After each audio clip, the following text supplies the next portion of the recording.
So me and the man, we were in the old, big, spacious, gorgeous parlor room. And for some reason, the man had all the lights turned on. And it was a bright, sunny evening. They designed the parlor room so that there was a big bay window and it splashed through all this gorgeous light. And it gave the room a vibrance because that bar of sunshine that came through, it dissipated, but it still had the strength at the core. And it blasted across a big, beautiful piano. A grand piano they had over there in the corner, and it glistened off all their crap, all their knickknacks, all their photographs, all their paintings, whatever, you know. And then he had all the lights turned on, the electric lights, and then he had a gas chandelier that he had turned on. Gas chandelier, what do you call it? I forget what the effervescence light, I forget what you call the Arona light or something. It's like the natural light.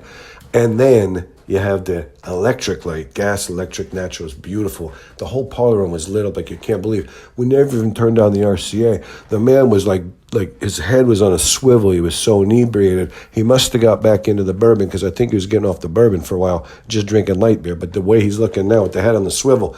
But finally he reels around to me.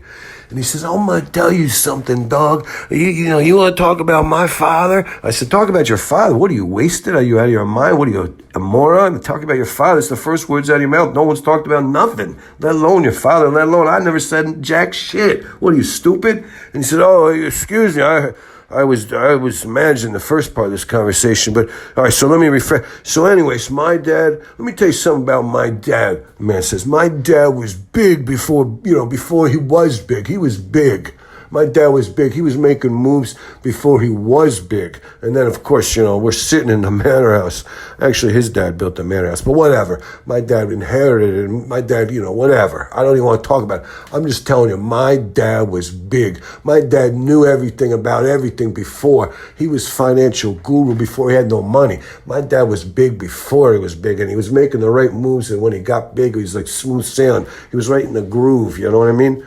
And I looked at the man and I said, yeah, I do. I do know what you mean. I've lived in the lap of luxury in this beautiful manor house, let alone our own chambers, let alone the grounds. It's like the porch. I mean, it's gorgeous. I mean, I do know. But, it's a success story. And how on earth we were blessed with it, I'll never know.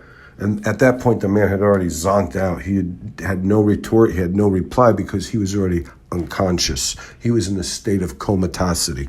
He was like comatose, and it was going to be good. He'd wake up in a little while, and we'd finish this. We'd finish this conversation. We would finish this conversation in a little while, and that would be better.